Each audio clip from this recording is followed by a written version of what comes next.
What's going on, YouTube? Tom here, and we're back with another live stream today. So what we're going to be doing today is some Maxamet sharpening. I have my Maxamet Native 5 here. As you guys can see, this is going to be an installment in the Maxamet Experience series. So what we're going to be doing is we're going to dull it a little bit first because it's still super sharp, and then we're going to go ahead and sharpen it for the first time ever on camera. I'm expecting to maybe have some difficulties with it. I'm not really totally sure, but considering that I have the proper abrasives for it, I don't know. But let's actually get into a little bit of the dulling here. Let me pull up the stream on my laptop here so I can see the comments and everything. I'm actually going to turn off my vibrate on my phone here. What's up, Sam?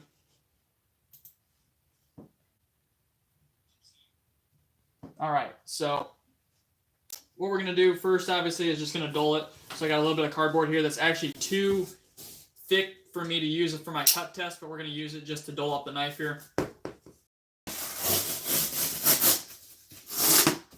So just going to cut it into some smaller pieces to get it in the garbage can and hopefully dull this Maxamet a little bit because this stuff is pretty damn tough and strong.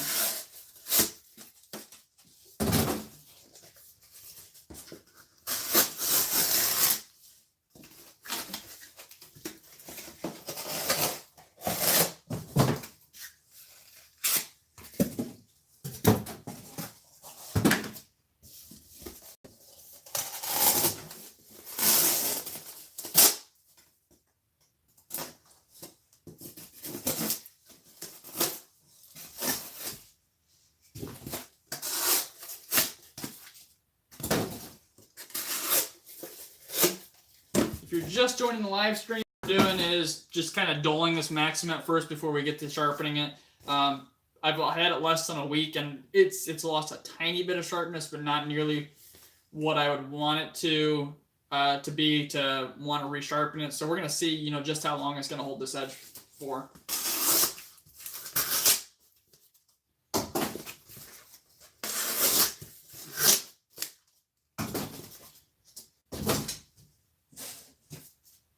I'm just getting these boxes down into smaller pieces anyhow. I'm not going to take them super small like I normally do for my cut test.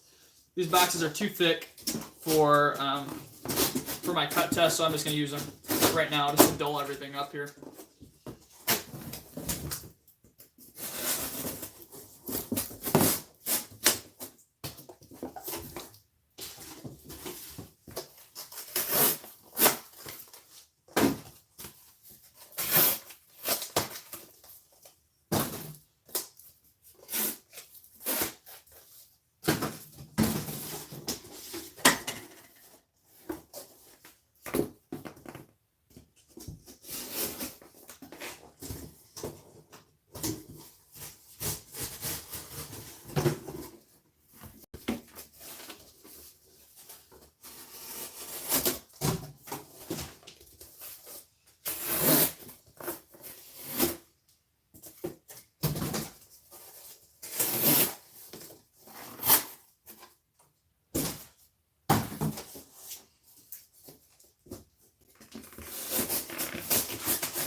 Just joining the stream, what we're doing is we're dulling this Maxamet a little bit before we go ahead and get to sharpening it.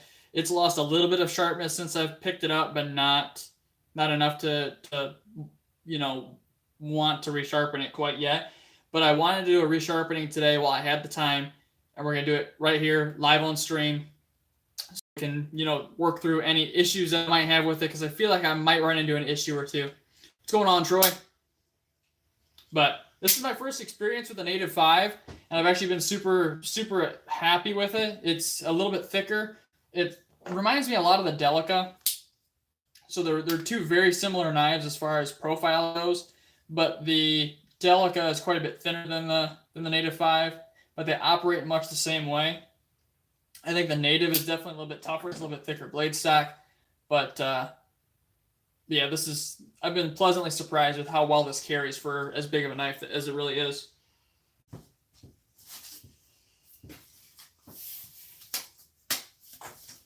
We're just blowing up some Maxamet, Troy, before we go ahead and get to resharpening it.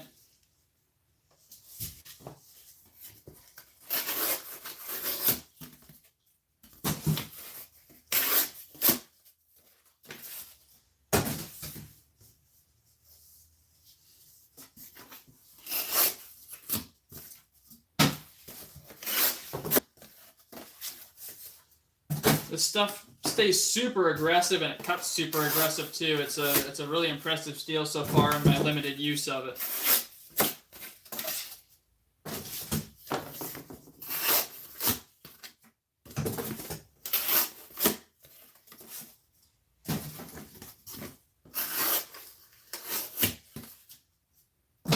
Yeah, we're gonna cut the shit out of this stuff, BJ.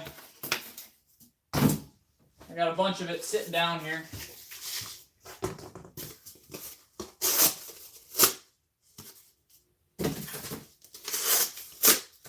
I actually picked up new stones for the Wicked Edge. I got, it comes with the 200 and 600. I have the 800 and 1000 grit diamond now, as well as the 1200 and 1600 grit ceramics. I've sharpened my M4 Griptilian twice now with those stones to attempt to break them in. They're still not quite to where I want them to be, but I feel like after they're done with Maxamet, they'll be nice and broken in. Yeah, this is my first ever experience with Maxamet, Troy, so this is going to be interesting. I've seen some guys have issues sharpening it. The Apostle P had issues with the edge just flaking off as he was sharpening it just because it was so hard and the carbide content so high. But he was using Edge Pro stones. I think he was using diamond, but then by the time he was finishing up, he was using like their natural stones, which I don't think really is the best idea for this type of steel. I've also seen another guy who had the exact same issues who refuses to sharpen Maxamet now for customers because he has issues with the edge just flaking off. But I don't know. I don't think he was using the proper abrasives, honestly. I watched Super Steel Steve sharpen the Maxamet live, and he had an issue with his. He figured it out, though. So the way that he sharpens is on stones freehand, like my DMT here, and he sharpens up and down in scrubbing motions like this.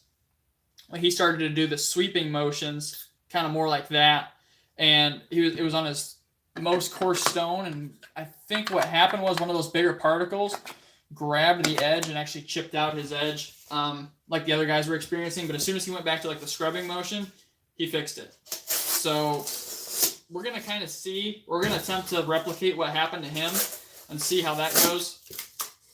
Because the way that the Wicked Edge works, those forward motions are probably gonna kind of simulate what he did when he changed to those more sweeping motions on the stone.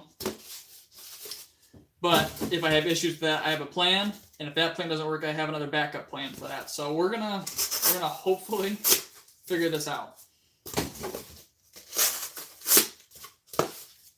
Just got a couple more pieces here to cut up, and then all my cardboard that's too thick for the testing is gone. I could cut this up into smaller pieces if I wanted to, but I don't want to waste 45 minutes of your guys' time just cutting cardboard. So, super impressed with the steel so far, though. I haven't sharpened it yet, obviously, but through use, it straps back up super easily. Just the factory edge itself was super impressive. I made my own basswood strop with 1 micron diamond powder, and it stropped up to hair whittling, just immediately. And it was super impressive. Did a little bit of, I wouldn't say hard use stuff to it, but cutting some plastic bottles, cutting a lot of cardboard. That's all of our cardboard there. So we're gonna go ahead and get to sharpening here. I'm gonna move the camera a bit too.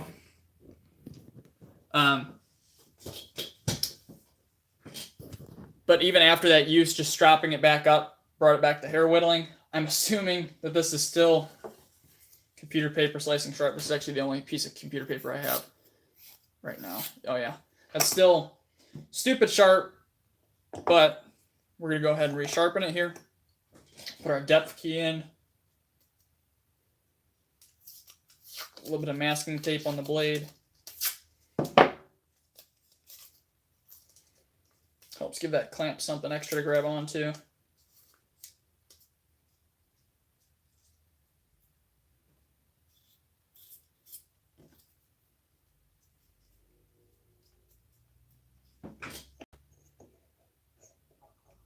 Open that up a bit more.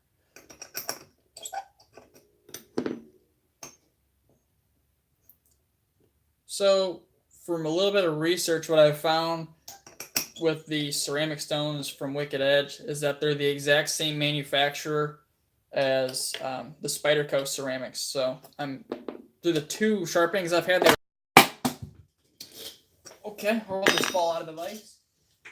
From the 2 sharpenings I've had with the ceramics, I'm lucky I just didn't get stabbed in the foot. They seemed a little bit coarser than what they should be, but I don't know. They seem to have taken a little bit more of a finer. I don't know. They seem to be breaking in. That's what I'm.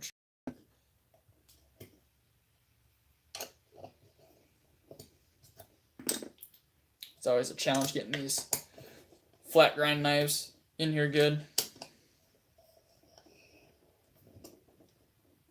Yeah, see, it still wants to move around. That's the only thing I'm not keen on with the Wicked Edge is the full flat grinds, just because they're a little bit more difficult to get clamped in there right. Right now I'm half on the flat and then half on the actual grind. We're going to try and move just to the actual full flat grind here. The depth key is actually super nice because you can just reset it to... There's 2 settings here. There's one up here and there's one just a touch lower for blades that are thicker than 1 inch. The ones that are thinner than 1 inch go in the top depth key setting. So it's actually super easy for me to take a knife like my M4 Griptilian, pop it in here, and find what the settings were, and I'm good to go again. Still wants to move just a little bit. That seems pretty solid. All right, we're gonna mark it up a Sharpie. I'm assuming this edge looks like it's probably right around 15 to 17 degrees per side, but we'll see.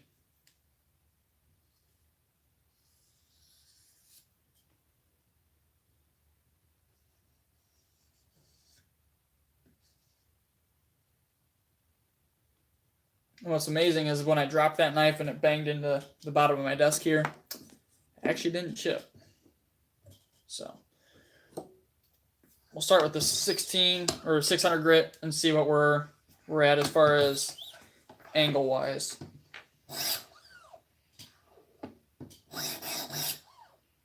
A little bit too steep.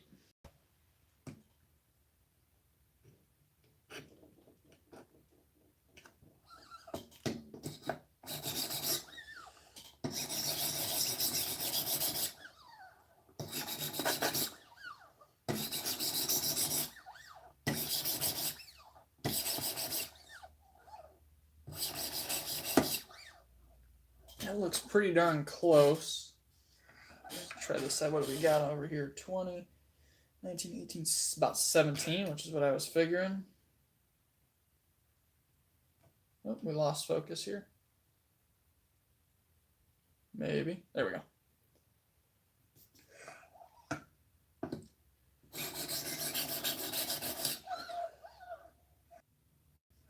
It looks like it's about 17 degrees per side here on both sides, which is kind of what I was figuring. That looks pretty good.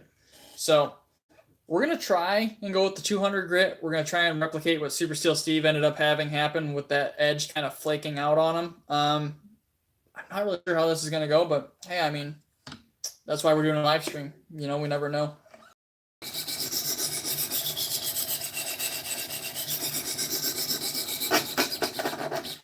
If you guys hear that nasty grinding sound when I get back towards the heel, It's because of the little lip here on the edge of the stone right there. Can't get all the way back to the heel of the edge. So it sounds awful, but nothing is going wrong. It's just plastic rubbing up against everything.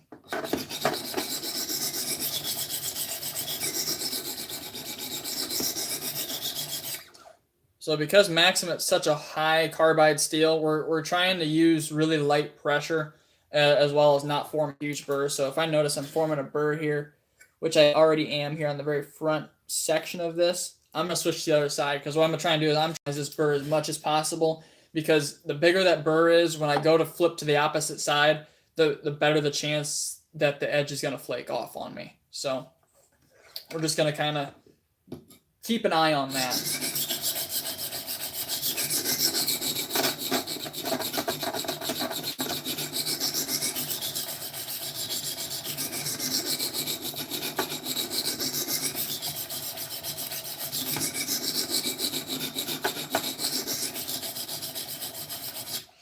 So right away, this feels way different than any steel I've ever sharpened. This stone feel like it's just skating off the edge. It feels like this steel is super hard, which it probably is. I know a lot of people say it's right around. I've heard reports of anywhere from like 66-ish to almost 70 Rockwell. So I have no idea what this actually is, but if I had to guess, it'd probably be up towards the upper end there.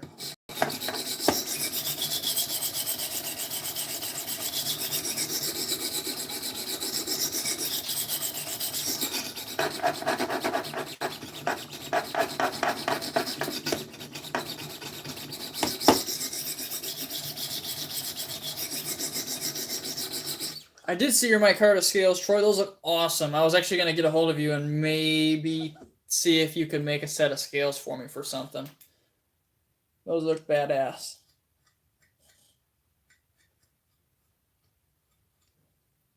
And I'm digging that that little brass lantern that you made too. Those things are badass too. I've had that on my keychain ever since I got it.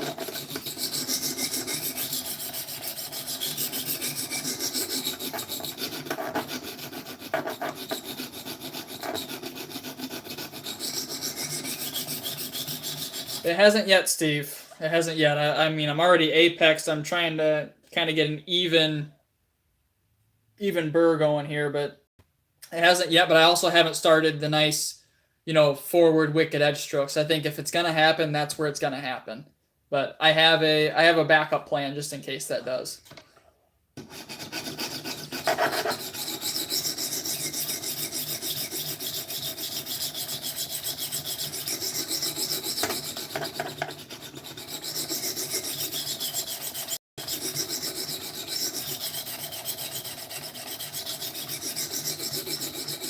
You might be, Steve, because I have no idea why yours did that. What was yours Rockwell at? Wasn't it like 68-ish?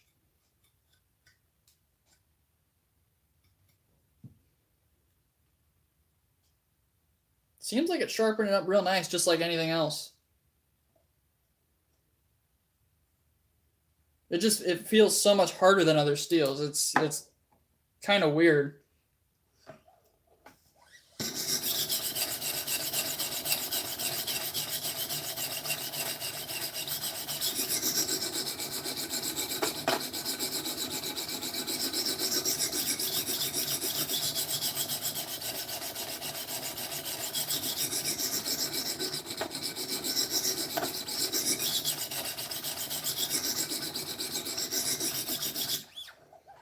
Hi, Mississippi Knife Nut.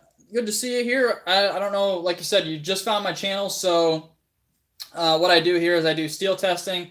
What I'm doing right now is actually a series I'm calling the Maxamet experience. So basically, I'll be carrying this knife for 3, 4, 5 months. This is a native 5 lightweight in Maxamet, and we're just going to be kind of figuring out everything I can about it, seeing how it performs, because there's info out there, but I know there's not a lot. The people that have probably done the most info on it, it seems to be Big Brown Bear. Oh, cool. You've already seen a couple of my videos. Yes, I do know about the burn edge. I've noticed that on a couple different knives. I did a couple tests on it. I don't expect this thing to have the best edge retention right off the rip. Probably 4 or 5 sharpenings in that I happen to, or I'll hopefully get the best experience I can out of it. What we got for an angle here? 15.3 on that side. About 16 on this side. That's good enough for me. I don't have to be perfect.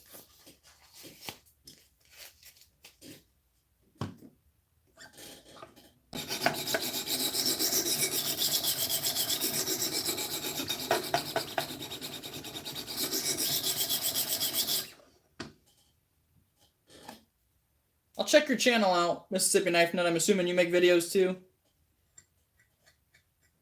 Just trying to minimize this burr as much as I can. I don't want anything super crazy, so it's going to flake off.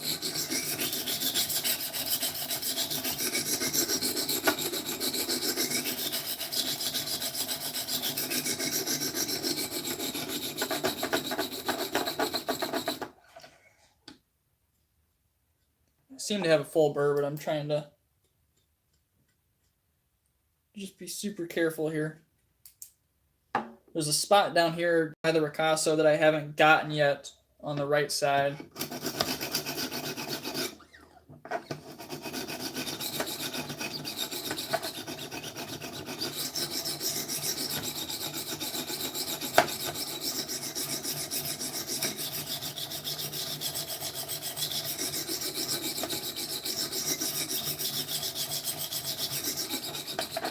It's the only thing I don't like about the wicked edge is it's a bitch to get back in these spots by the ricasso on full flag or the knives without sharpening choils.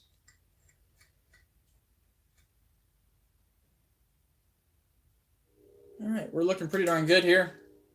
This is the moment of truth. We're gonna try the forward wicked edge strokes and see if maybe we get that same weird flake out that Steve got.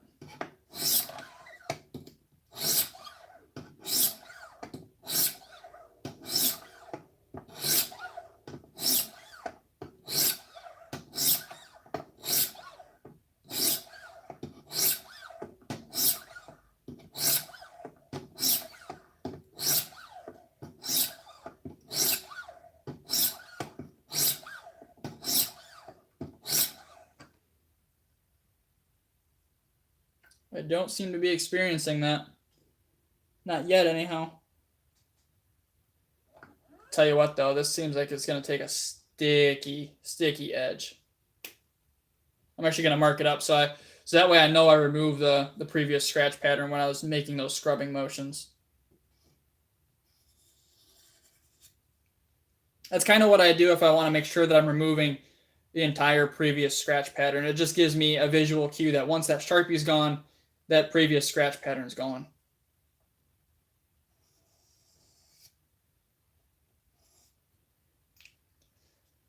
So Steve, I tried Knob Creek whiskey or bourbon.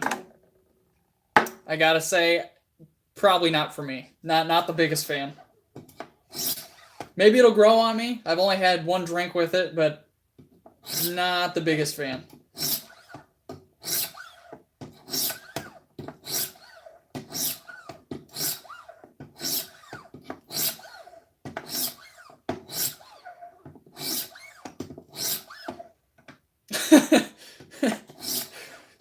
Tell you what I actually really like, I like Jameson. Jameson's super good. I think it tastes real nice. I'll have to try Maker's Mark Knife Nut. Like I said, maybe I have to just, drink it a little bit more. I mean, I just got into the whole whiskey thing a couple months back, and I've only been able to try a couple.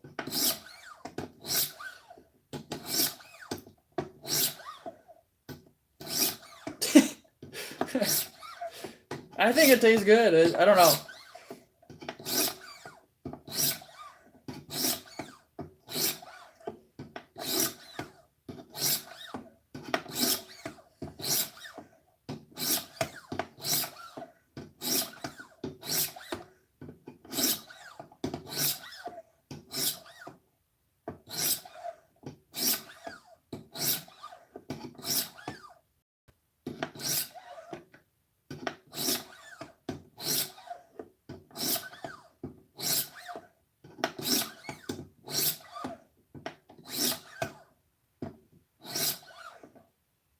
I'm not a huge fan of wine knife nut, but there's a couple here that are made locally that are super good.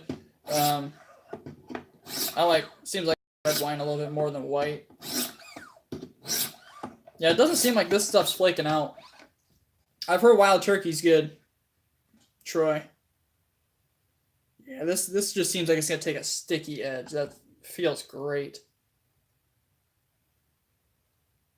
My girlfriend actually used to live down south, knife nut in Alabama, and she's always said muscadine wine is like so. She'll get me to try it eventually.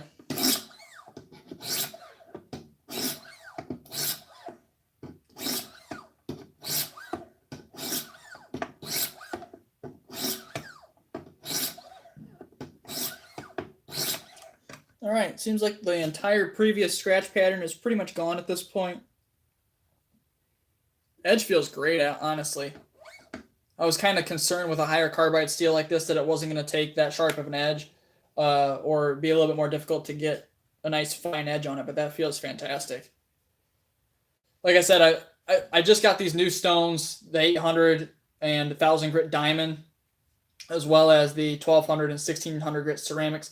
I've only got two knives or two different sharpenings on each of those. I've been sharpening my M4 Griptilian with it just to try and break them in for this sharpening, so I wasn't, making them, you know how they start really aggressive, especially the diamond ones, and I wasn't getting quite the edge that I wanted to off of it. But I mean, it wasn't bad, but this feels a little lot better. Yeah, the KME, I actually used to have the KME knife nut, and where was I going with that? Oh, I just didn't like it for the full flat grind stuff. So BJ actually has it now. I sold it to BJ, and BJ's loving it. I don't know why, but just for me, it wasn't what I wanted, and I don't know. I just didn't seem like I could get the consistent results and then just put a knife back in the system and resharpen it up nicely. I went freehand for a while, and I'm okay at getting an edge freehand. But it seems like where I struggle with that is removing a little bit of the burr. Stones are a little dirty from sharpening earlier. So I went to try the Wicked Edge. I bought just the Wicked Edge Go because it was cheap. I bought it from River's Edge Cutlery, which is only about 2 hours away from me.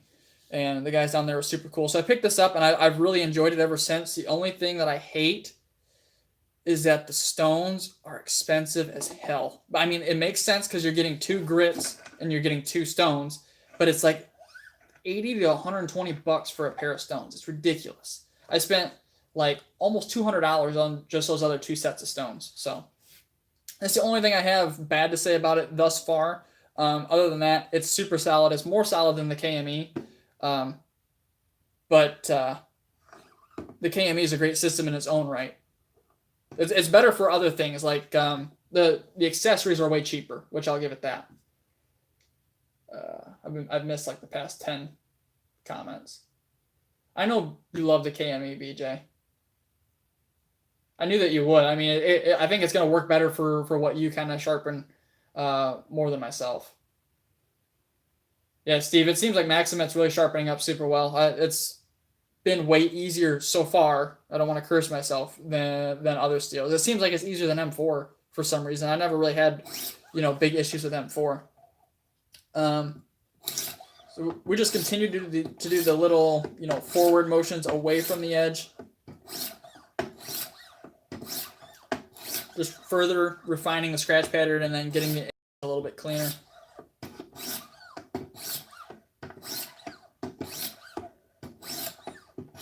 Just the hardest part on the Wicked Edge is getting back towards the heel of the blade. That's where I kind of missed the KME because it was super easy to get back into those portions. Because I know right now, just from looking at this knife where I'm sharpening, I'm going to have to put a sharpening choil in there or else I'm going to get a little like J shape. How'd you make your own straps, Knife Nut?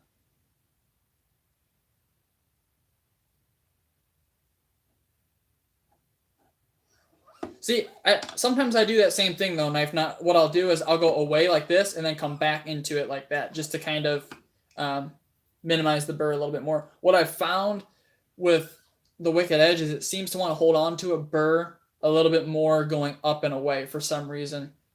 I've tried different motions to kind of minimize it, and I think that up and then back does the best. Yeah, Steve, I've watched a bunch of videos on guys sharpening Maxamet, and they make it seem way, way harder than what I think it really is.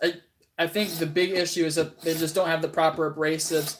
Like, I don't know why the Apostle P had so many issues with his. And then, is it Michael Elmer? I have no idea. But he seemed to bitch about it a lot, and he was using the same stupid Edge Pro stones, and they looked like they were super loaded up, and I don't know.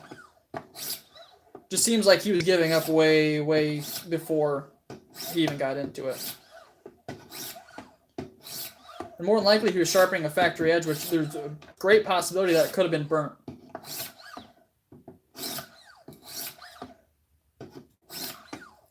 Yeah, I don't really enjoy listening to the Apostle P knife nut.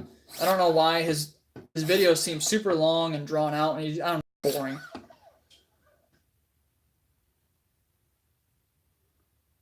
Yeah, see, that was the only issue that I was kind of worried about, is when I switched up the motions here on the way I was sharpening it. But this seems to be sharpening it beautifully. No weird chips or anything.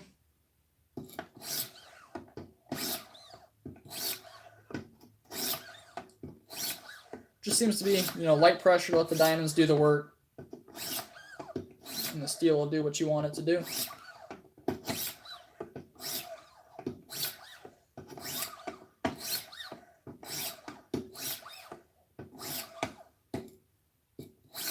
I'm trying to be super careful setting these stones on here too, because I don't want to ding this edge up a little bit.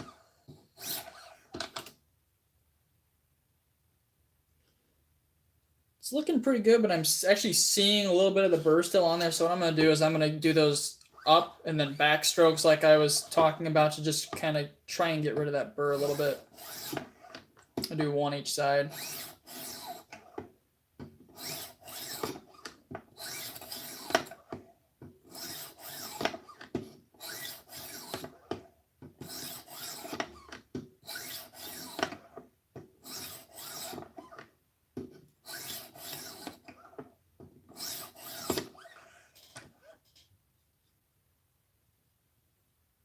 Honestly, I'd be pretty happy just leaving it right there at the 600 grit. Oh, we lost focus. Come on.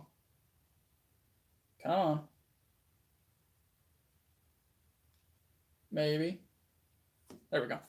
So we're going to move on to the 800 and 1000. Like I said, I'd be happy just leaving it right here at this 600 grit finish, because it feels fantastic. After a strop, this is going to be nasty, but we're going to try and take it a little bit further. Well, through my testing, what I'm eventually going to do is I'm going to sharpen it at different grits, see how it performs at those different grits. I'm trying to do as comprehensive as a focus on Maxamet as I can possibly do. We're going to mark this back up again. Yeah, Troy, I don't know why I still watch him at all. Yeah, I was there for about 2 hours of that stream, Steve and Knife Nut. That it about got to the point where my girlfriend had to go to bed. She's like, "Would you quit watching that?" S35VN Super Steel Knife Nut. I'm not keen on S35. The only S I've even remotely liked is CRKs, but at the same time, still don't like it that much. I kind of prefer S30V. I know so many companies market it as a better steel than S30V. I don't know why I keep going out of focus. A lot of companies market it as better than S30V, but I for my uses where I need edge retention, I end up cutting a lot of cardboard. S30V does me better.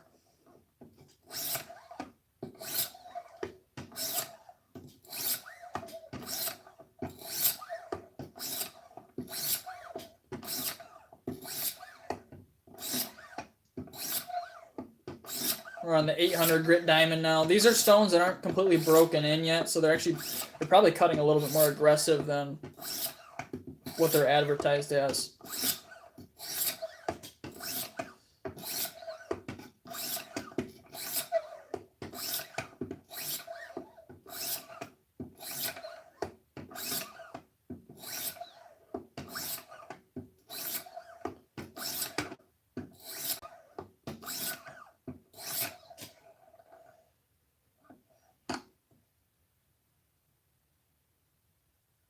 Looking damn good.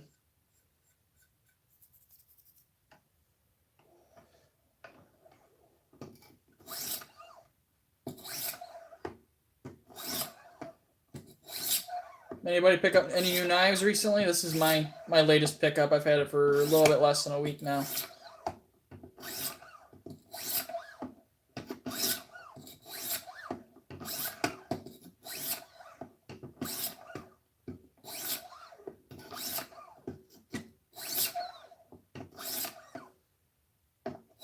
Which one is that? I know what the Contago is. I mean, I work at a Benchmade dealer, but which one's the 1401? I've seen a lot of different exclusives of those, and I can never keep them straight. The Contago's a big old knife. That one that's never really done it for me. But if they made that in the standard version in M4 without those that metal jimping, Bladeworks exclusive, nice M390. If they made that without that jimping on the handle, I think I'd really, really, really like that one. Just a little bit big. You checked out the new turret knife nut?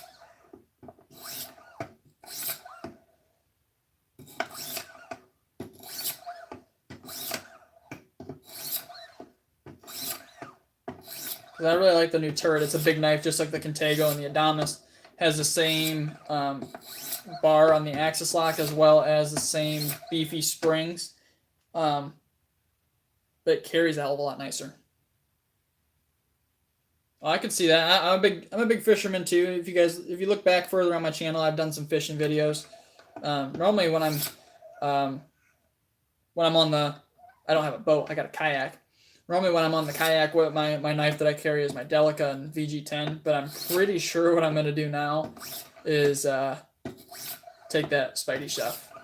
It's going to be perfect. I got to the clip a little bit, make the retention a little bit nicer because it seems like it wants to slide on me pretty easy. That knife with carbon fiber, the Contago is a great blade. It's just something that is a little bit too big for me.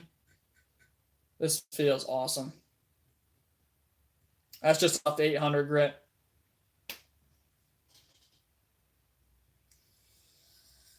Mark it again.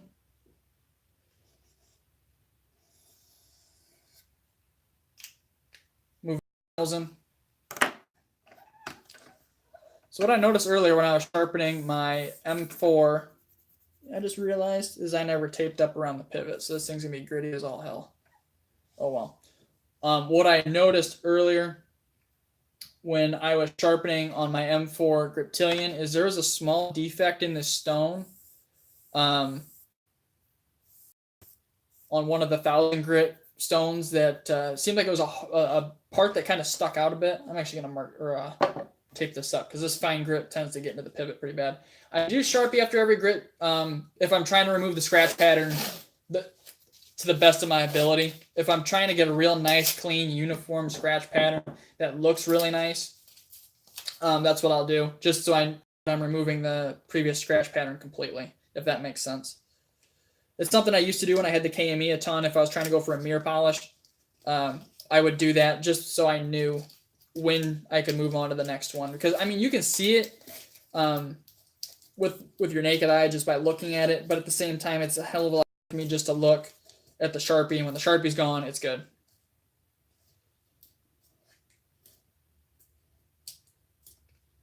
You've refined the edge to that grit knife nut, but you haven't refined the actual scratch pattern of the bevel to that grit, if that makes sense to you, because if you're going for a mirror polish, what you're trying to do is you're trying to remove all the scratches from the previous grit before you move on to the next, or else with the higher grits, like let's say 7,000-8,000 grit, those deeper scratches from, like, let's say your 200 grit are still going to be there. So, I mean, it's not a huge deal. I don't know, it's just a personal thing. I try and remove everything to the best of my ability. It takes a little bit of extra time. If I'm just sharpening up something really quick, I don't. Yeah, I'm with you there. I definitely prefer cutting ability over something that looks pretty, but at the same time, if I can get both, why not?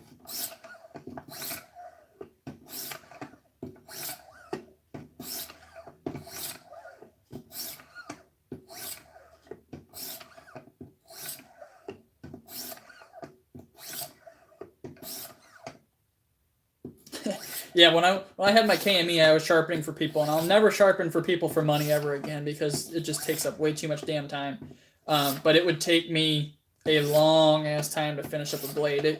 Ask BJ how long it took me to finish up one of his Manixes. He had a Manix in Crewwear, I think. And I think that whole thing took me like 8 hours because something kept happening where it was shifting around in the jaws a little bit. It was stupid how long that thing took me. And I don't know, it was just super frustrating. It was one of the reasons that led me to get rid of my KME.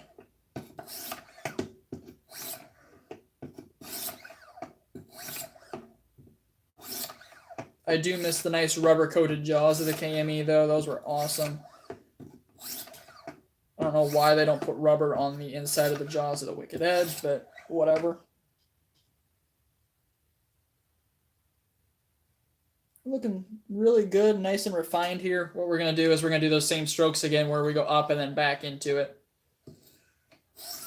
Try and remove any little bit of burr that was there before we move on to the ceramics.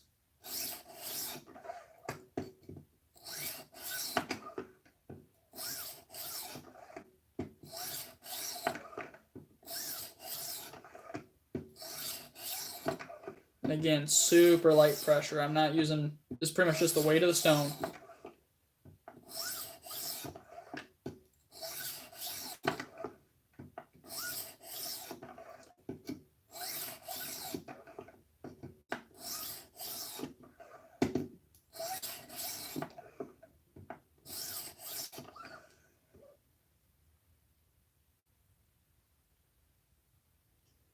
Check with the flashlight to make sure we're getting rid of everything. You guys sharpen, which I know most of you guys do. This flashlight is huge. I picked this one up off Amazon. It's an Olight i3 TEOS. It's AAA. Has two settings. It's got a low and a high. The high is like 150 lumens or something. Great flashlight for this. That edge is looking fantastic. So what I'm actually going to do right now before I move on to my ceramics, I'm going to try and remove all of that diamond powder or diamond dust on here so we're not contaminating those stones. What I do is I use a piece of this painter's tape and just kind of push it along the edge just a little bit, and it picks up all out of the steel dust and then the diamond grit as well. I want to pick up one of their little mini batons, but I don't know. I carried this light for a little while at work. I didn't use it enough to carry it every day for some reason. I don't know.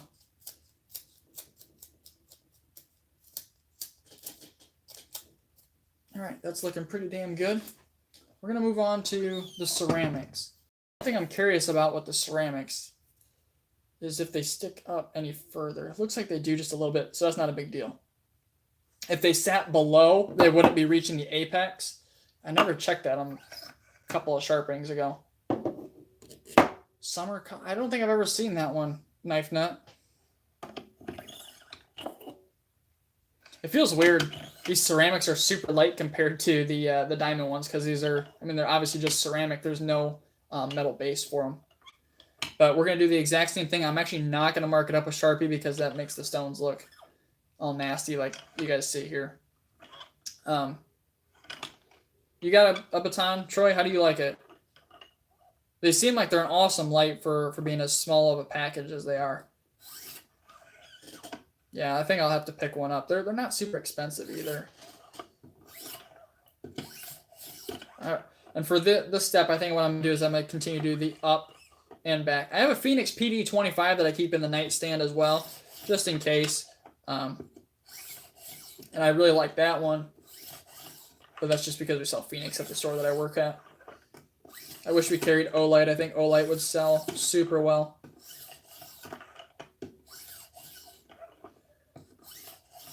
So here's something I noticed about these Wicked Edge stones when I first got them. So the rods obviously go through the stones, right? So what I noticed was that the plastic that was formed on the inside had like a massive burr on it, and it was almost impossible to get them to move up and down easily. So what I had to do is I actually had to take the wrench and push it through and remove any of the burr, which was kind of annoying. Yeah, 1,000 lumens is nasty. We could talk knife nut. We'll see. I might have a couple knives to trade.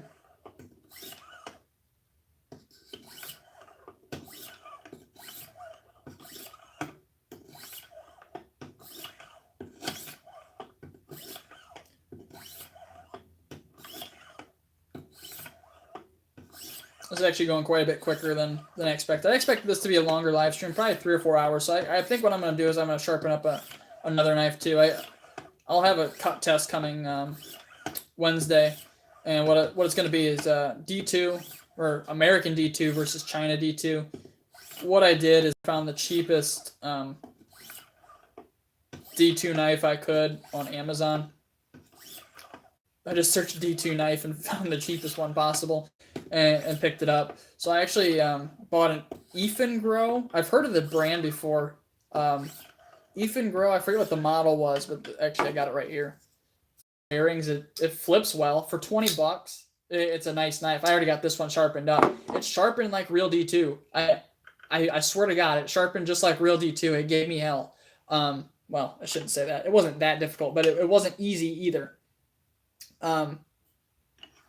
But I'm kind of curious to see where it falls in line, because my American my American D2 is this HK Axis, and that is American D2. This was made by Benchmade, obviously. They don't make those anymore. It's a shame, because that's a fantastic knife. I love that knife. And I know for a fact that's real D2, because I've also sharpened that one, and that one wasn't a fun time either. Now, forgive me. I see LTK all the time. Who is LTK? I can't for the life of me figure that out. I watch a lot of the guys that test, but LTK isn't one of them. Oh, I have seen him. What did they come back as Knife Nut? I'm curious, because that was one I thought about maybe getting a hold of, what's his name, Kurt, and seeing if he would test one for me.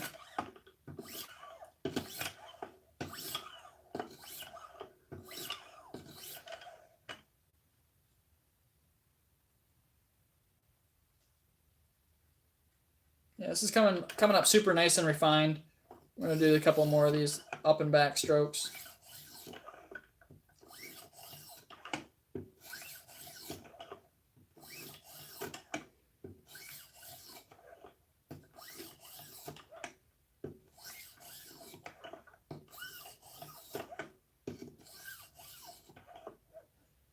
HCR, really?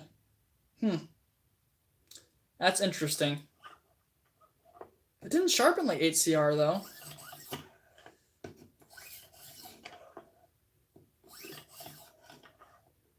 It was on my last live stream.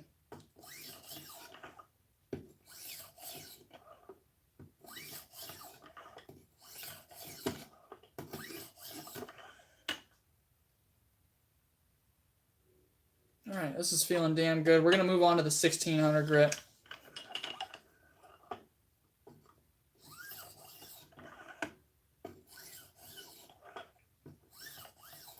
So I've used this Maxamet for five days or so at work. And the only thing I've really done crazy with it, I've cut a lot of cardboard, and that's pretty much it. And the edge or the apex integrity has been phenomenal. But I finally noticed my first little deformation yesterday. What I noticed was the edge towards right here towards the very tip started to blunt a little bit, which is kind of interesting. But it's still, if you cut paper with it, it didn't catch. So it was such a small area. You could only catch it in the light.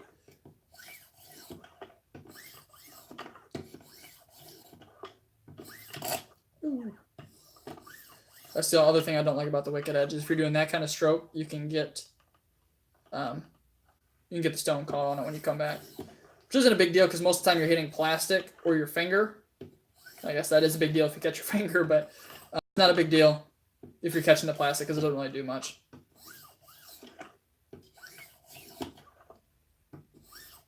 You talking about on KME knife nut? Because I did the exact same thing. It's so easy just to roll over that edge or the tip.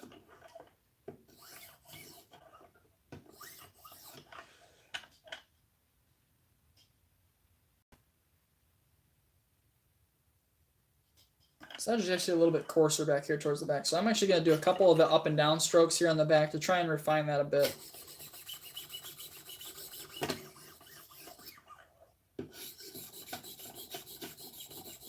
Yeah, I did that same stuff. Just like that, it's refined. So here's something else I've noticed on the wicked edge that I never had an issue with on the KME.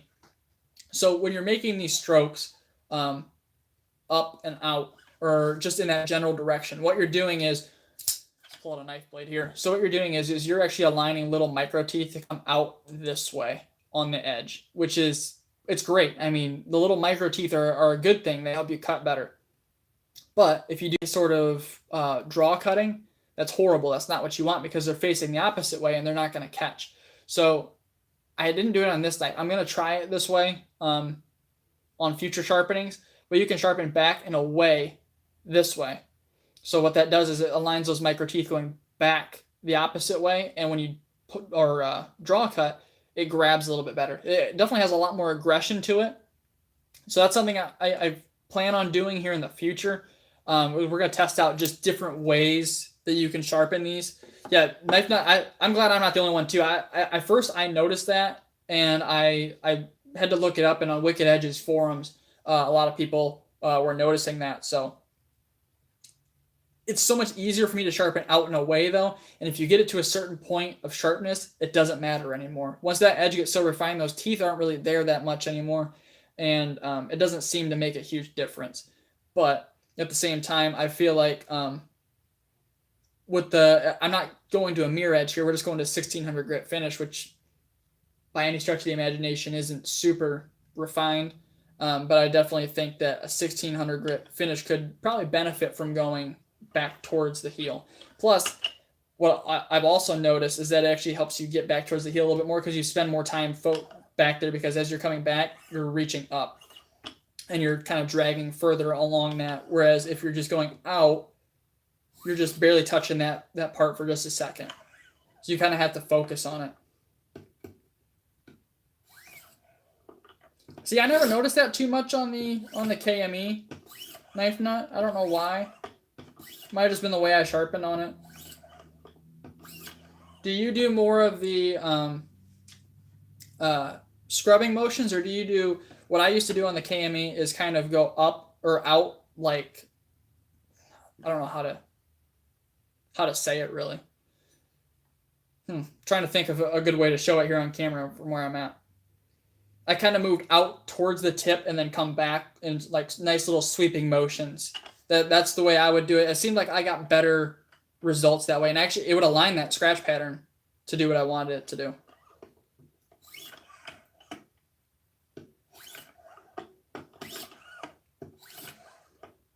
Because I'd use the scrubbing motions on the coarse stone just to remove material, because that's definitely the quickest way.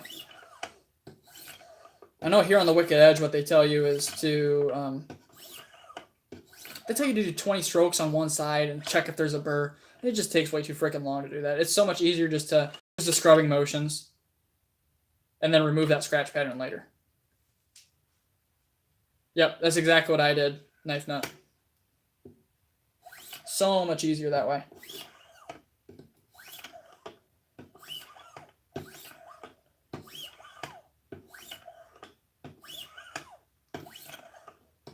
So this edge is feeling nice and refined. We're going to take a couple more strokes right back into the edge.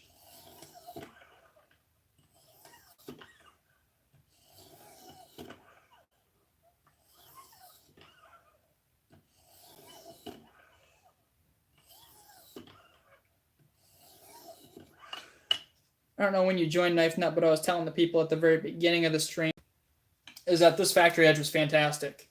So it was one of the sharpest factory edges I've ever seen. And all I had to do was take it to a 1 micron strop on basswood, and it was hair whittling. So, I mean, the sharpening job that Spyderco did from the factory was incredible. They did awesome. I really couldn't ask for much more. But at this point, we're completely refined here. Everything looks to be apex nice. There's no little microchips going on. The edge didn't flake out on me like they did on Steve. I think Steve just has bad luck. Everything seems really, really nice. So we're going to go ahead and remove it from our vise here and then strop it up real quick, and hopefully be sharp as fuck.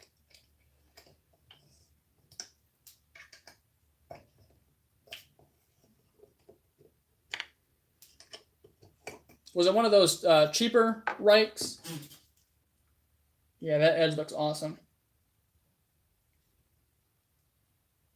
I did round the tip just a little bit, but that's not too bad. It's kind of hard not to when you're doing that many strokes. Yeah, I've heard good things about those knives for the money. So did you guys see, I don't know if you guys pay attention to Rike knives, not the ones that you're talking about, Knife Nut, but Rike. They have some really, really like crazy expensive knives out there. They make a really nice integral. They actually just completely copied the Spyderco Tropin. It's called the Rike M3, I think, and it is a spitting image of the Spyderco Tropin. I posted about it on Blade forums, and a lot of people said that's pretty commonplace for Rike. So this is my basswood strop. I made my own diamond spray for this. I ordered some 1 micron diamond powder, and I put it in water, just normal purified tap water. I gotta go and buy some what's it called? Deionized water, because it helps the diamonds not clump up quite as much. But so far, this spray has worked awesome. So we're going to go ahead and strop it here. Try and remove any remnants of a burr that might be there, which I highly doubt that there really are. We're pretty much just refining it at this point. Welcome back, Knife Nut. Just real light strokes here. Basically just trying to refine it as much as we can.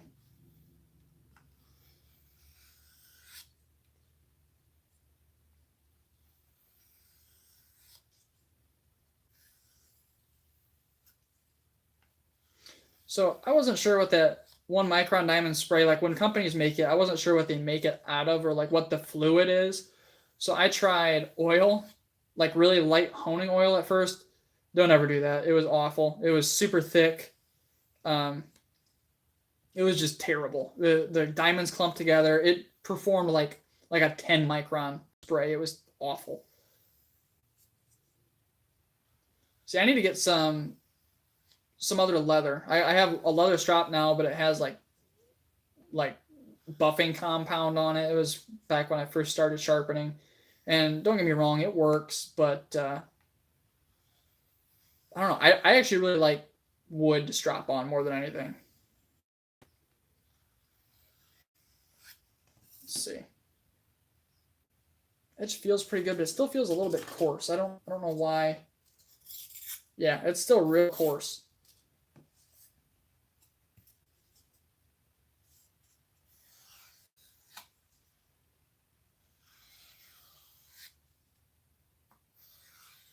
See, that's what I've heard, Knife Nut, is that it's real cheap on Amazon.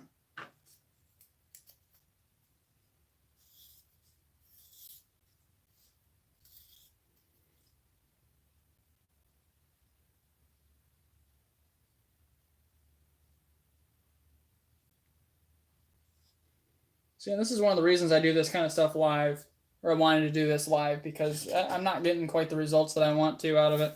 So I actually might put it right back in here and go back to sharpening again. It looks good. It just doesn't seem as refined at the apex as what I'd like to be. Man.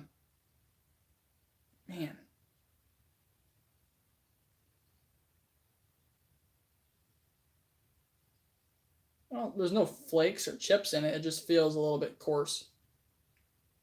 So let me grab a little bit of computer paper here and see how it cuts that, because I have a feeling it's not going to cut the greatest.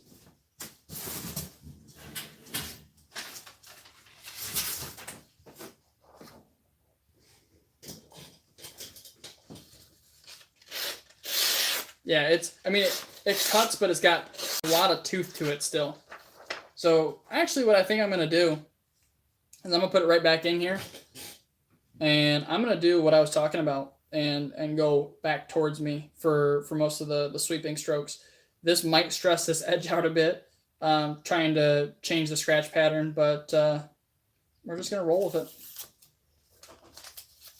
Not super happy with the way that came out. It felt sticky at like 600-ish grit, and we're just going to try and redo it. Don't know why my camera won't focus. Come on.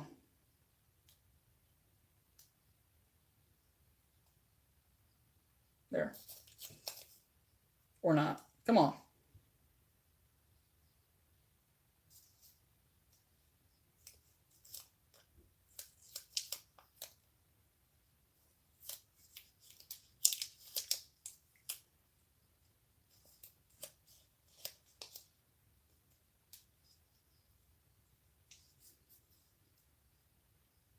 Grab my depth key.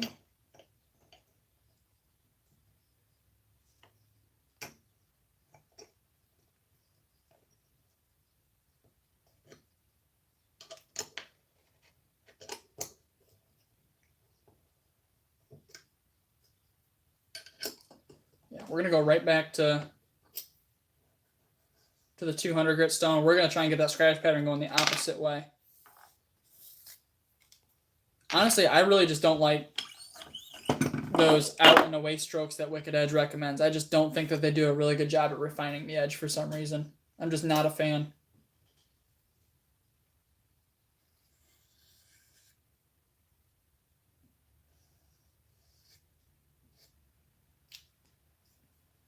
.22 knife nut. I don't look it. I look like I'm about 16, but 22.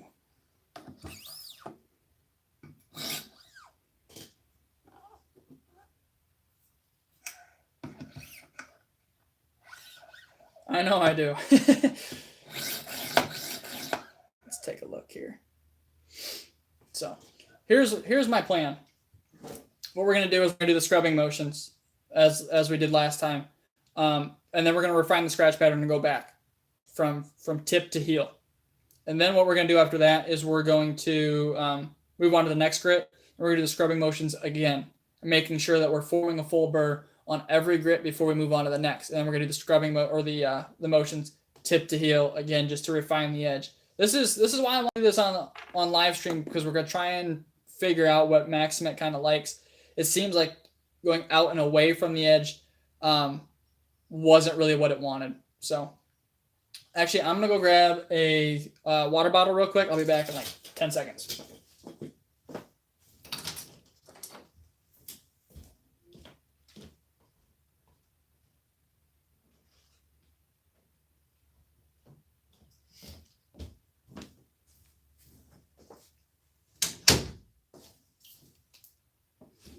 All right, so we're gonna hopefully get this edge like sick, nasty sharp.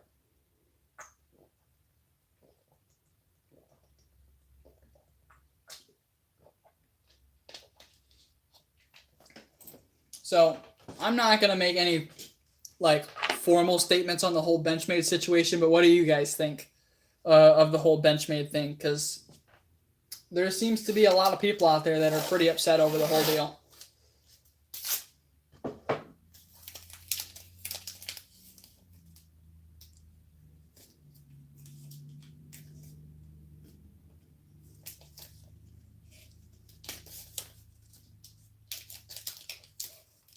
Taping this up so we're not getting any grit in there. I forgot to do that at the beginning last time. If it's possible to minimize grit getting into the pivot, then I'll do it.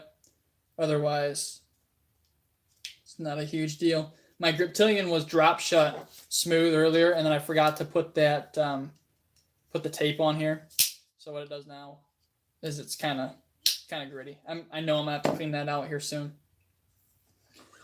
All right, so we're going to roll with it here. Scrubbing motions, light pressure, making sure that we're apexing every stone. We're going to do the scrubbing motions every stone.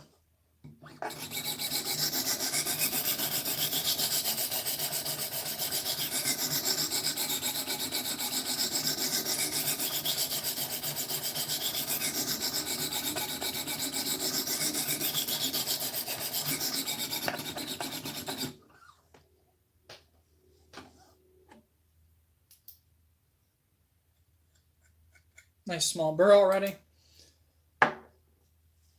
So actually, here's what I'm thinking actually. What if I did the scrubbing motions every stone just to kind of leave that tooth sticking straight up, and then when I go to the ceramics, I refine it going tip to heel. I wonder how that would work. Because that way we're making sure that we're apexing every stone. It's easy to get a burr every stone. The scratch pattern stays the same. You're not changing it from heel to tip. You're not going out and away from the edge. I wonder if that would help the steel at all.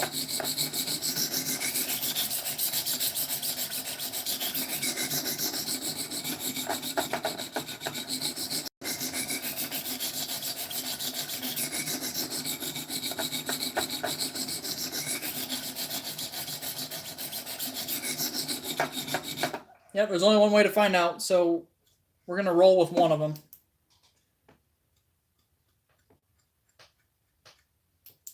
That's why it's the Maxamet experience. It's not, I know everything about Maxamet. We're just hoping to learn, as this whole thing goes on.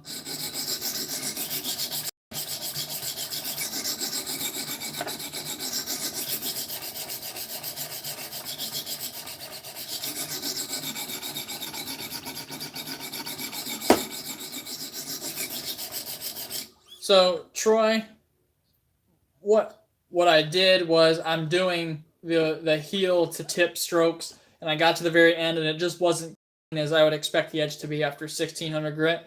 So what we're going to do is we're starting over from scratch. I kind of planned on this to happen, that it was going to be a multi-sharpening kind of thing. And what we're going to do is, so I think the way I'm going to roll with it this time is I'm trying to, I'm going to use a scrubbing motion on every stone. I'm not going to do any of the nice wicked edge sweeping motions. Because believe it or not, I don't know if you guys watch Michael Christie at all, but that's a lot of what he says is he doesn't like those scrubbing motions for some reason. He thinks it takes away from the bite of the steel, but I don't know. We'll see. It's just not as keen as what I would like. Only been sharpening for a couple months. I've been sharpening for probably a year and a half now. Only been even decent at it for the past, I'd say, a year. Those first couple of sharpenings really, really, really were rough on me. I bought some cheap little Smith Arkansas stone set, and I thought I had the best sharpening setup for my Benchmade Griptilian, and the stones cost me like $12, and I royally messed that thing up.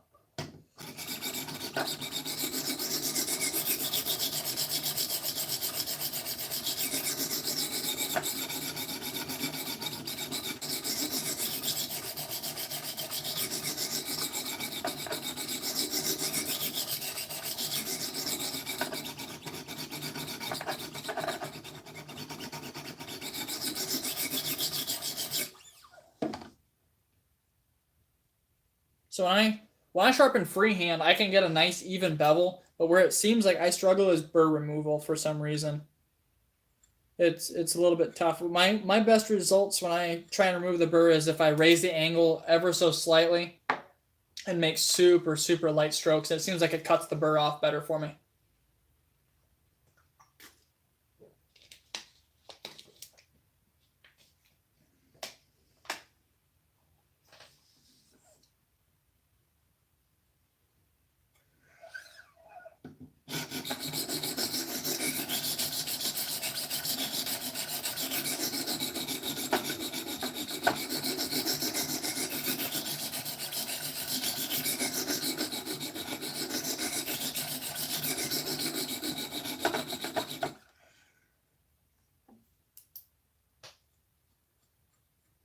All right, we got a nice full burr off of the 200 grit.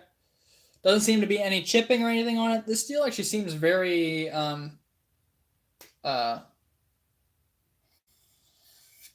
responsive to sharpening. It doesn't seem like it's fighting me at all. Oh, what Benchmade did, Troy? So here's what the issue was, is that Oregon City Police posted a Facebook post on how they were cutting up guns that were confiscated, by criminals, and they needed help to destroy them, which I don't understand really, because it doesn't take much to destroy a gun or cut it up. But Benchmade helped them out. They publicly thanked Benchmade for helping them, and a lot of people are up in arms about it because they're criticizing Benchmade of being anti-Second Amendment. I don't really think it's a huge deal because those guns were going to be destroyed anyway. But I don't know. It's not a good look for Benchmade, since they're a knife company that's in so many gun shops across the country that I don't know. It's just not a good look. And I did see that too, Knife Nut. They've been donating to anti-gun politicians and just Democrats in general, which there's nothing wrong with being a Democrat. I mean, I don't know my entire fan base here. I'm not huge into the politics to begin with, but their donations were like something like 30-something thousand to Democrats and like to Republicans. And that doesn't really make a whole lot of sense for a company that is in gun shops across the country. I don't know. It's just not a good look for them for some reason. I don't understand why they would even risk helping with that. Their PR team has had their job cut out for them to try and fix themselves after that. But at the same time, a lot of people seem to be forgetting for the most part already. I figured that's the way it would go.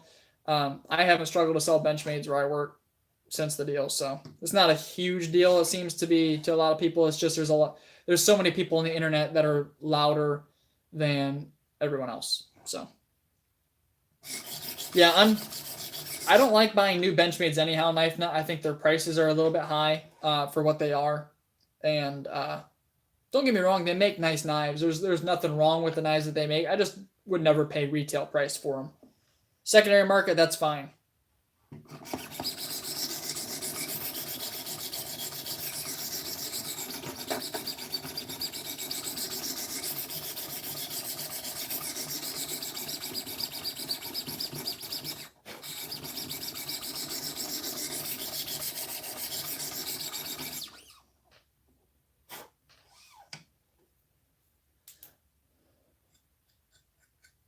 Nice small burr again. Just a standard PM2 Knife Nut. I've had 3 or 4 PM2s. The PM2 just isn't for me.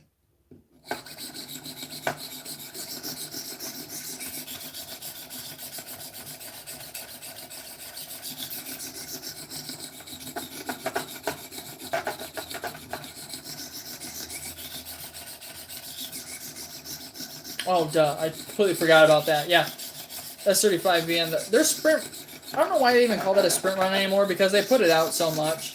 It's something that's been out for a long time. I think it's qualified as a sprint rim because it's a distributor exclusive. I think at least last time it was a Motang exclusive.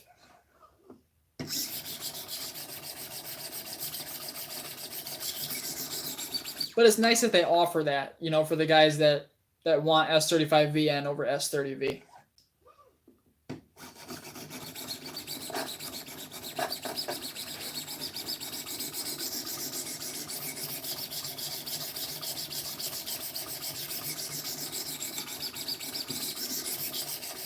See, I've never had Spyderco's S35VN, so I'm not sure, you know, how good their S35 is. But I've tested 2 S35 knives here on the channel, and one was a ZT0609.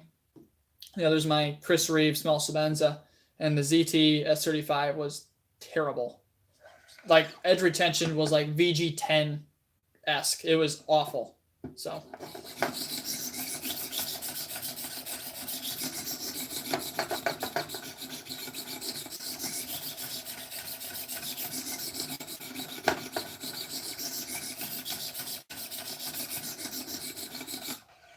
I'm not a huge fan of ZT to begin with, honestly. I don't think that they make that great of a knife. Everything looks nice, but with their heat treat issues that they've had in the past, as well as the whole spine whack test fails. Now, don't get me wrong. I've never once used my knife in a manner that a spine whack test makes a difference. But I don't know. It's just nice to know that it would stick if you had to do that. And I don't know. There's just something about ZT that puts me off. I'm not sure. All right, we're good off the 600 grit there. And my whole Sharpie tube came out again. Yeah, I don't know. People made a huge deal over that spine whack test. It's not a big deal. But at the same time, I don't know, it just puts a bad taste in my mouth.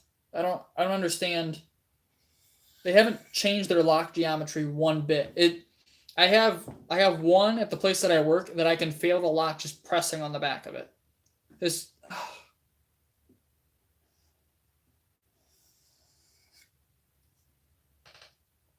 Yeah, ZTs get flipped. Super common. I don't know. Just not a huge fan.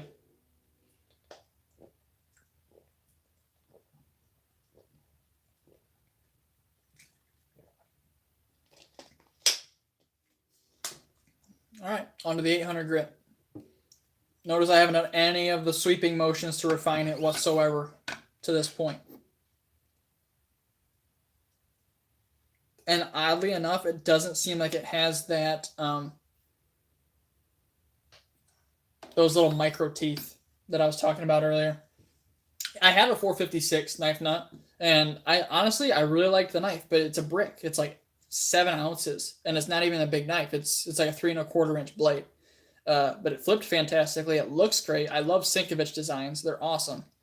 The only new ZT that I remotely like is the 470. That other Sienkiewicz design with the marble carbon fiber inlay. That one looks fantastic.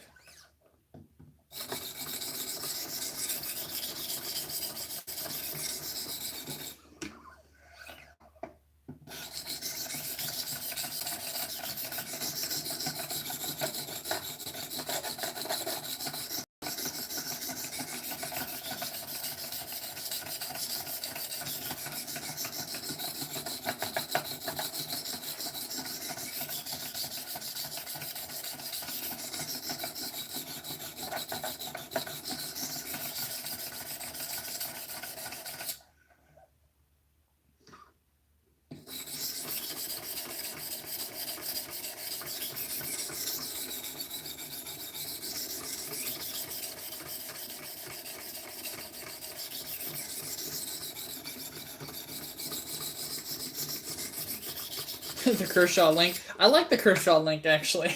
It's not a bad knife. Now, did you see the whole issue on Twitter? Super Steel Steve was a part of it, I think, between ZT and Kershaw kind of treating their customers kind of poorly, telling them that they don't know anything about knives.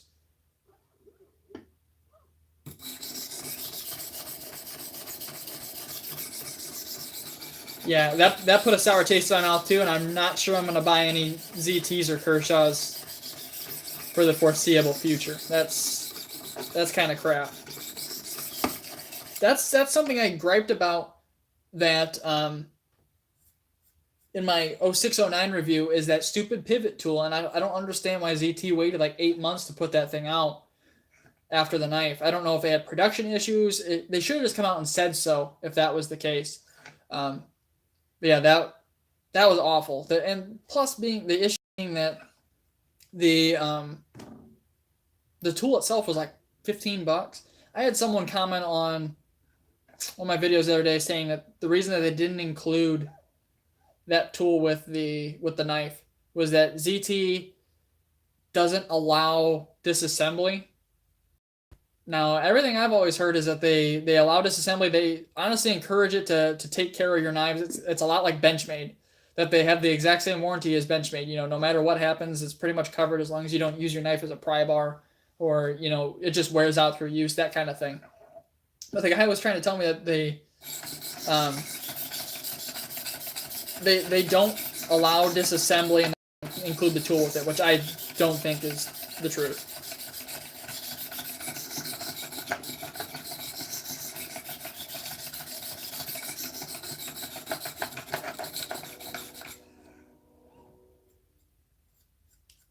Now, the 0609 is about as close to the perfect ZT as I have found. I like that knife a lot. It was just the fact that they ran their S35VN so soft that's the reason why I got rid of it. I just didn't like it because of that. As soon as I figured out how bad the edge retention was on it, I was no longer interested.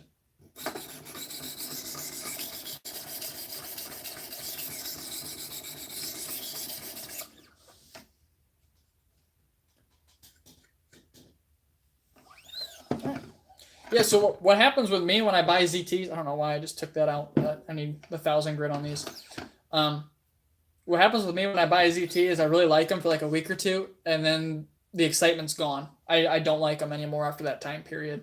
They don't age well for me. There's certain knives that I've had in my collection for a while that are going to stick around, like my Benchmade Anthem, my small Sabenza, the Spidey. There's certain knives that just really, I don't know, make their way into my collection and they're there to stay. And the ZTs, after that week and a half, 2 week period, I'm ready to get rid of them.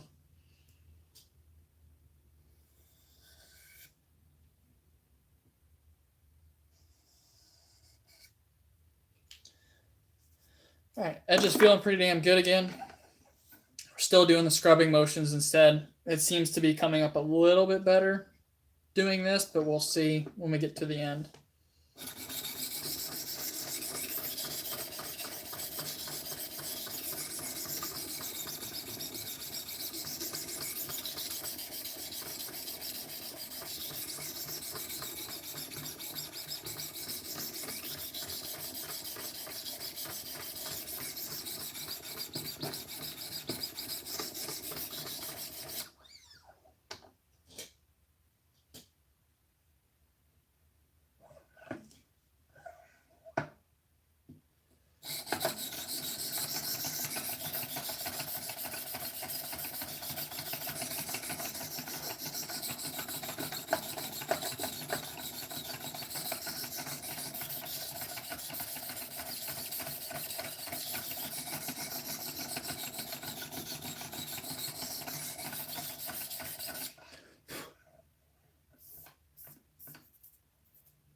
The only thing I don't like about these finer diamond stones, they seem to load up super quick.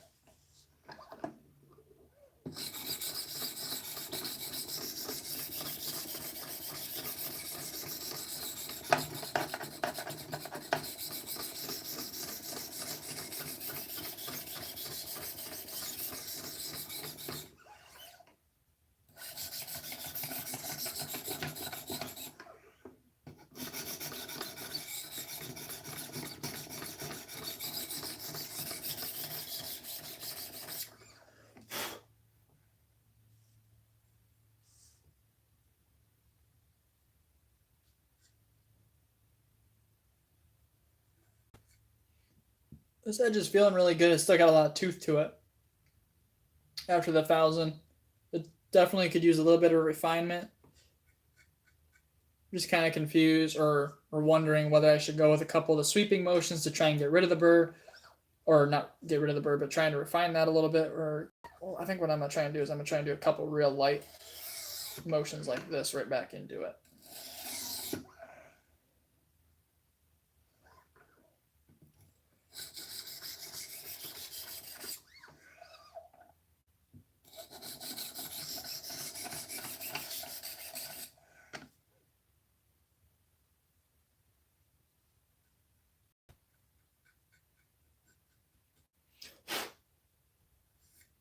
Seem to help a little bit.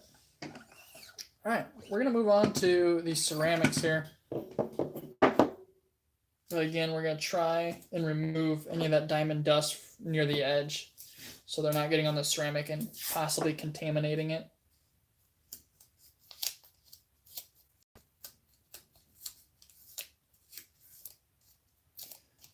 Bravo to Spyderco though on a great factory edge. The edge angle was pretty consistent all the way through. The grind was really good. The overall sharpness of the factory edge was really good. They did great.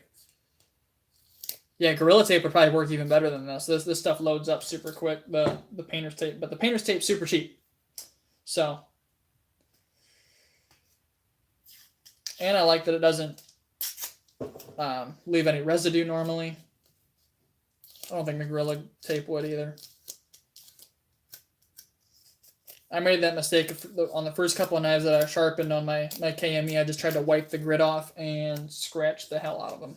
So ever since then, I've been super careful, especially on coated blades. You have to be crazy careful with.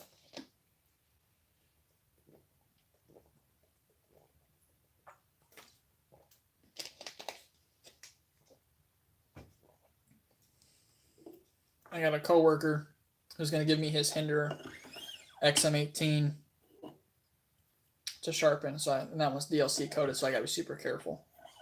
See, I haven't picked up a Microtech or an OTF yet, so that's on my list of things to get.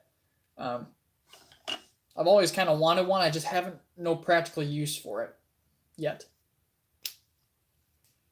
So I know I said I'm not going to mark these up with Sharpie, but I actually am going to this time just to make sure that well, I guess I don't have to. I'll just watch for a burr. I just want to make sure that I'm apexing on every stone.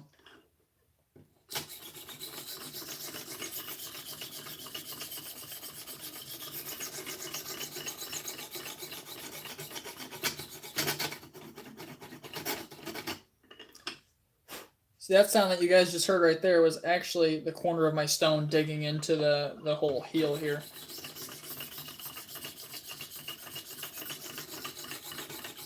Really? Oh, I was going to ask where you're from. I'm an idiot. I don't know, it's so iffy here. I'm in Ohio. It's so iffy what our laws actually are on this kind of stuff. Oh, you're fucking with me. It's so iffy on what our laws are here on that kind of stuff because technically it's illegal to have them, I guess, or it's illegal to carry them. Honestly, the way the laws are written are stupid. It's basically if the blade shape looks unusual, it can be illegal. If it locks, it's illegal. But no one enforces that. So it's like, really, what's the actual laws here? Because everything's so vague that it's up to the discretion of the officer, really.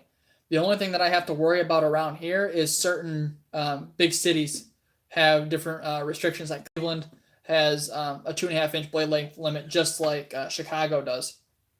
So that's the only place I really got to worry about it. I've never once had an officer, I've only ever had one traffic incident. I have my concealed carry, and I told the officer I got in an accident, and I had told the officer, I'm like, before we go any further, I just want to let you know I have my concealed carry, and I do have my weapon on me. He goes, where is it? I'm like, it's in my door on my car, and he goes, what's your carry? So that, I mean, I don't know. It's so up to the individual officer on discretion of any of that kind of stuff around here that it's tough to know. You know, a certain officer could take it the wrong way.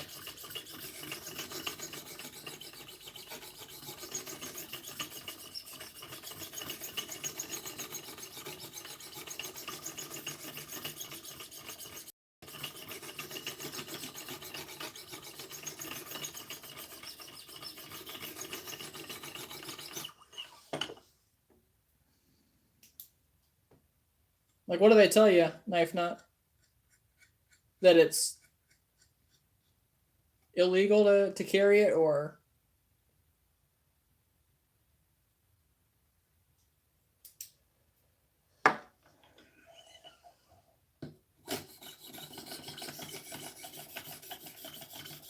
I could see that. I've seen a lot of videos and stuff on YouTube, and for the most part, the cops up here are pretty cool. But I'm sure there's a couple bad eggs, if you know what I mean.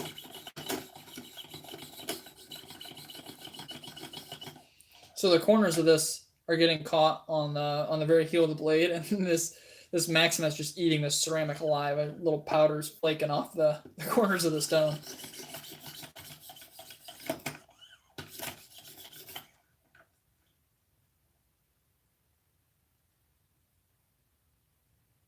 This edge feels really good. It's sticky off the 1200. Really? Well, is it one of those things that, you know, if they tell you that it's illegal, they could arrest you for it, and then, well, I mean, what would happen when you got back to the station or something? Would they be like, "Oh, I got it wrong"? I don't know. I don't understand that whole aspect of it.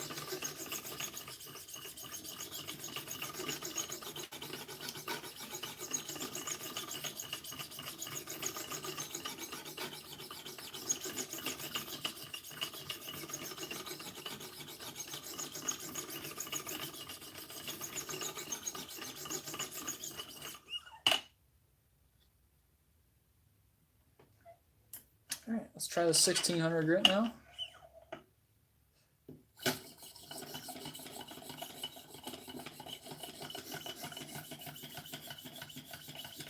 Really? I mean, I could see that if it's a firearm that, you know, might be registered in your name. I don't know. That's tough.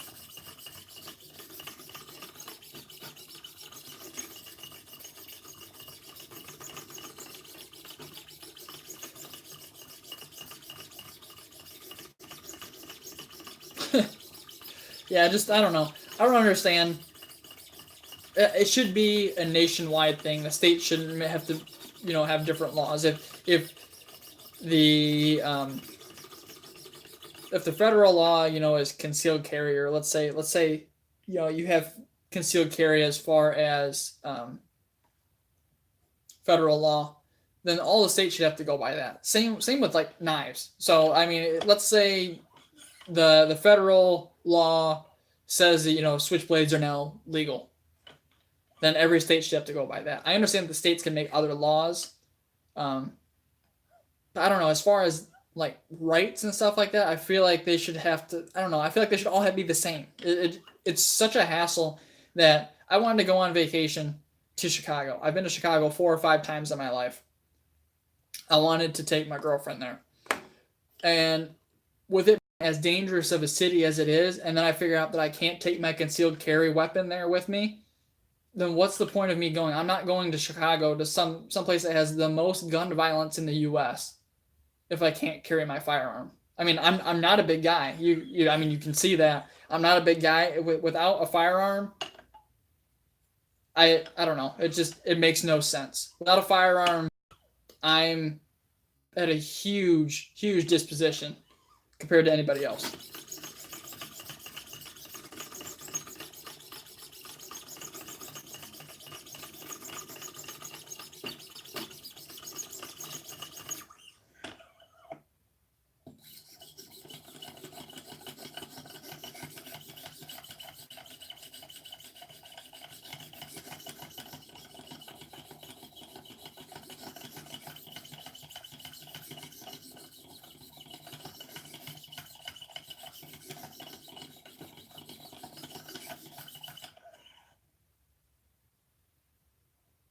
This edge is actually coming up way stickier this way.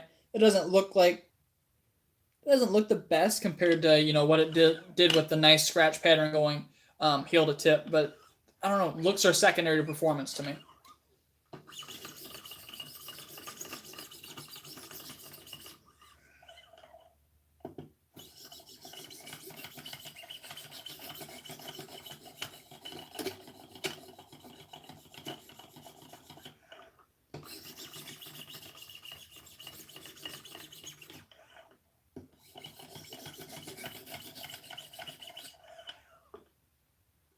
All right, see you later, Knife Nut. I'll be done here in a minute anyhow. Have a good one, man. Thanks for tuning in, and it's been great having some good conversation with you.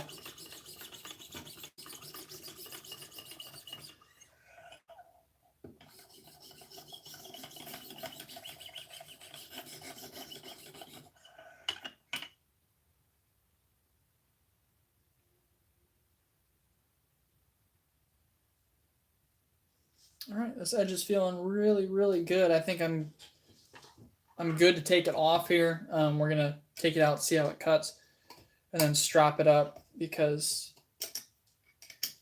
that's our last step. But it still should cut well even prior to stropping. Unless we have a little bit of a burr still on there, it might not cut the greatest. But the edge looks pretty damn good. It's got a little bit of shine to it. So we're going to see how it cuts after sharpening number 2.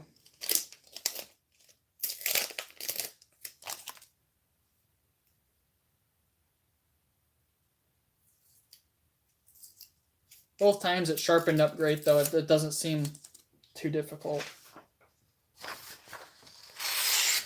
That is cutting worlds better going like that. So the scrubbing motions definitely seem to be the way to go. So we're actually going to strap it up here and see if maybe we can refine this just even a little bit more.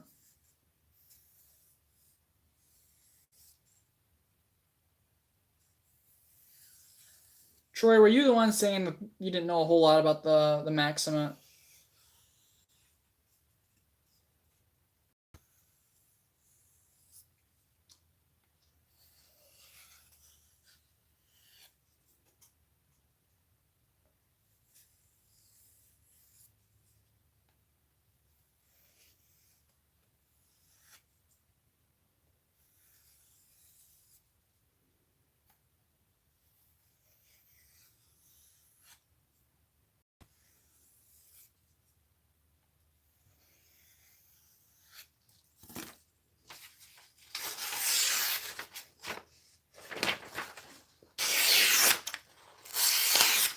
So this edge still has a whole lot of aggression to it, which is nice. I do like that, but let's drop a little bit better off the side of the table here. So I'm gonna move to the side of your camera and strap just a few times.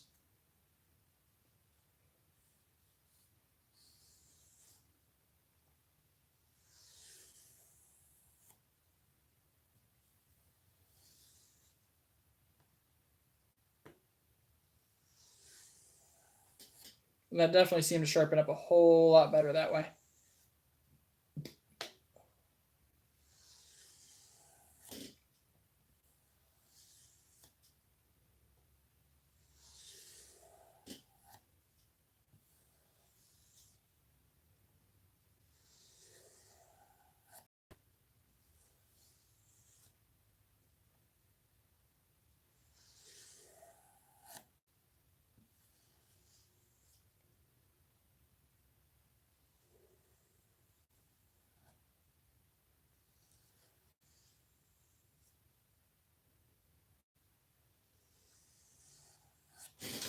All right. Let's see, maybe that's a hell of a lot better.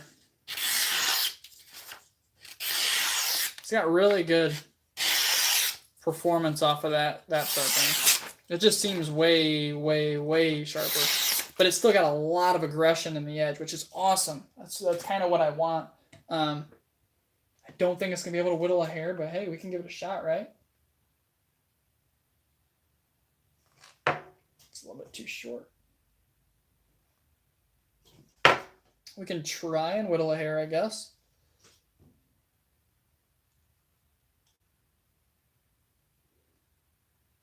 No, it doesn't want to quite yet. It's close,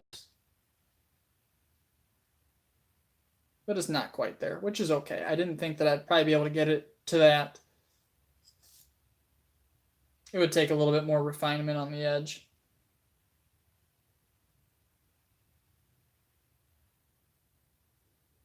I'm still kind of experimenting with that basswood's drop too with that compound that I made, but the edge is really aggressive, which is good for what I want it to do. That's great. It's aggressive, but it's still like crazy sharp.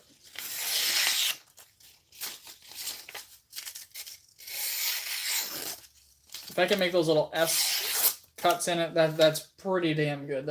I'm pretty happy with that. And for the most part, it sharpened all the way back to the heel. It's so difficult with a wicked edge to get all the way back without modifying your stones a bit.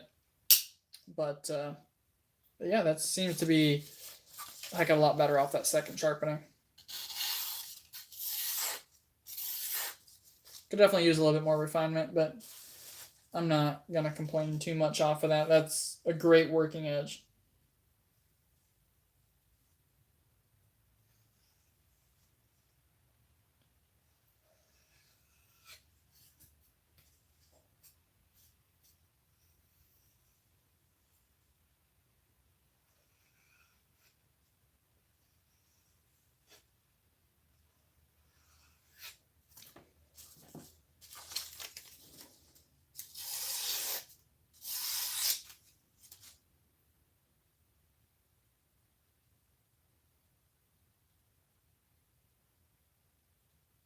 All right, I'm pretty happy with that. That's a pretty damn good edge.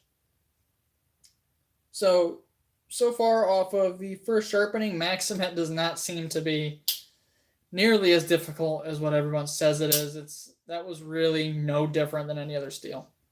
I didn't do any major reprofiling with it, which that's fine. I mean, I don't want to do any major reprofiling with it. That would be way, way, way too much work on Maxamet. We just kept it at its factory angles of about 15 and a half, 16 degrees, and it sharpened up beautifully. Didn't take too long, probably about 40 minutes each sharpening. So anyhow, for the two of you remaining in here, I can sharpen up this D2 HK if you'd like me to. Otherwise, I think I'm going to call it a stream. So let me know if you guys would like to continue to see a couple more here. If not, I'll get going.